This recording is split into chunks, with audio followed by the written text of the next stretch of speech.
জীৱনটো যেন জটিলৰ পৰা জটিললৈ গতি কৰি আছে। ৰাতিপুৱা শুই উঠি কামলৈ বুলি ওলাই আহোঁ, কিন্তু মনত হেঁপাহ একদমেই নাইকিয়া হৈ গৈছে।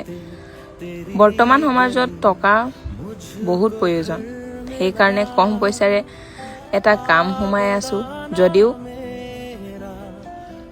মাহৰ শেষত একোফালে মিলাব নোৱাৰা হৈ পৰিছোঁ।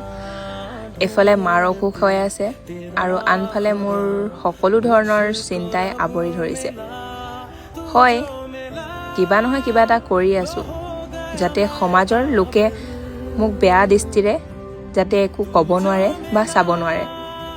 নিজৰ পইচাৰে যিহেতু খাই আছোঁ, পঢ়া শুনাও শেষ কৰিলোঁ যিহেতু নিজৰ পইচাৰে, আৰু এতিয়া হৈ গ'ল বেলেগ এখন জীৱন যাত্ৰা আগবাঢ়িবলৈ। জানো সফল হওঁনে?